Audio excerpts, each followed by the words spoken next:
ঢাকাই চলচ্চিত্রের সুপারস্টার শাকিব খান এবারের কোরবানি ঈদে নিয়ে আসছেন তাণ্ডব। নির্মাতা রায়হান রাফির পরিচালনায় সিনেমাটি নিয়ে দর্শকদের আগ্রহ এখন তুঙ্গে। ঈদুল ফিতরে বরবাদ দিয়ে বক্স অফিস কাঁপিয়ে দেওয়ার পর এবার ঈদুল আজহায় শাকিব খানের নতুন এই সিনেমা ঘিরে তৈরি হয়েছে নতুন এক উত্তেজনা। তবে এই সাফল্যের পেছনে রয়েছে দীর্ঘ পথ চলা, আত্মত্যাগ আর সংকটময় মুহূর্তের গল্প।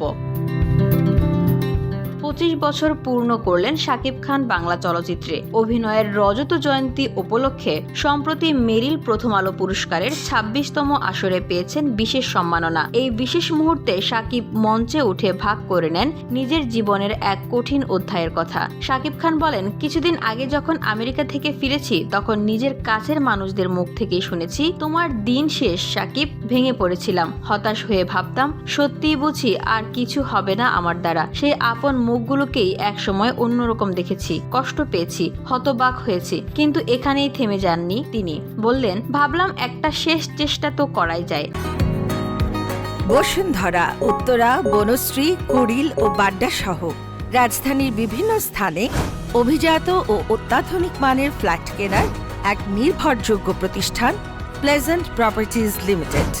তাই আপনার স্বপ্নের আবাসনের জন্য আজই যোগাযোগ করুন। Pleasant Properties Limited, where destiny matches eventually. এতগুলো বছর যারা ভালোবেসেছে তাদের জন্য একটা চেষ্টা করি না, না পারলে নিজেই সরে যাব। শূন্য হাতে এসেছিলাম, আজ যা পেয়েছি তা অনেক। শাকিবের এই আত্মপ্রত্যয়ের গল্প এখন উদ্দীপনার প্রতীক হয়ে উঠেছে। আসন্ন ঈদে মুক্তি পাচ্ছে তার বহুল প্রতীক্ষিত সিনেমা তাণ্ডব। সিনেমাটিতে শাকিবের সঙ্গে রয়েছেন জয়া আহসান ও সাবিলা নূর। বিশেষ ক্যামিও চরিত্রে দেখা যাবে শরীফুল রাজকে। মাত্র 40 সেকেন্ডের উপস্থিতি হলেও সেই ঝলকে চমকে দিয়েছেন রাজ। ইতোমধ্যেই প্রকাশিত ট্রেলারে সাড়া ফেলেছে তাণ্ডব, যা সিনেমার জন্য আরও উত্তাপ ছড়িয়েছে। তাণ্ডব শুধু একটি সিনেমা নয়, এটি শাকিব খানের প্রত্যাবর্তনের প্রতীক, নিজের উপর আস্থা হারিয়ে আবার উঠে দাঁড়ানোর এক অনন্য উদাহরণ। এবারের ঈদে প্রেক্ষাগৃহে শুরু হতে যাচ্ছে সেই আত্মবিশ্বাসী তাণ্ডব। VOD Bangla news desk.